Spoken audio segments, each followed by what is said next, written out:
ఉదయాన్నే లేవగానే ఈ జనరేషన్‌లో ఉన్నటువంటి పిల్లలు కావచ్చు, పెద్దలు కావచ్చు చేసే పని ఒక్కటే. ఫోన్ తీసుకోవడం, నోటిఫికేషన్స్, మెసేజెస్ చూసుకోవడం. 2 ఫోన్ కోసం ఎతకడం. 3 ఫోన్‌కి ఛార్జింగ్ పెట్టడం.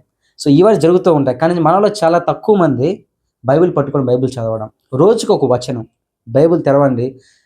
సైమల్టేనియస్‌గా మీకు ఏదైనా వచనం కనిపిస్తే అది చూసుకోండి. చదువుకోండి. ఆ వచనం మిమ్మల్ని ఎలా ఇన్‌స్పైర్ చేస్తుందో అర్థం చేసుకోండి. లేదా ఉదయాన్నే లేవగానే ఒక పితా, పుత్ర, పవిత్రాత్మ నామమున యేసుకొని దేవునికి ధన్యవాదాలు తెలపండి. ఎందుకంటే నీలాగా ఆ రోజు చూడని వాళ్ళు ఎంతోమంది ఉన్నారు. చనిపోయి ఉన్నారు లాస్ట్ నైట్.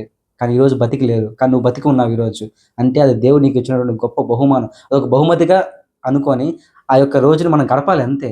సో, ఉదయాన్నే లేయగానే జస్ట్ ఫోన్ పక్కన పడేసి బైబిల్ చేతిలో పెట్టుకొని ఒక వచనం చదువుకోండి.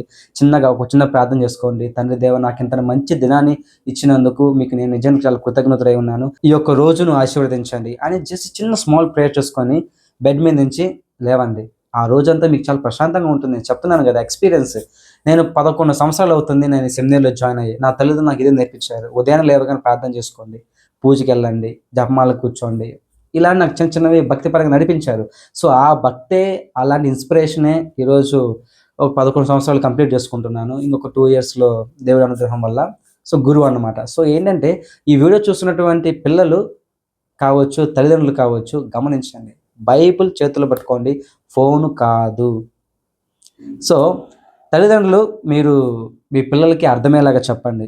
ఎందుకంటే మీ తల్లిదండ్రులు అప్పుడున్న జనరేషన్‌కి చాలా మంచి నైతికత విలువలు మీకు నేర్పించారు. అటువంటి నైతికత విలువలే మీ పిల్లలకు నేర్పిస్తారని కోరుకుంటూ, మీకోసం ప్రార్థించుకుంటూ థాంక్ యూ.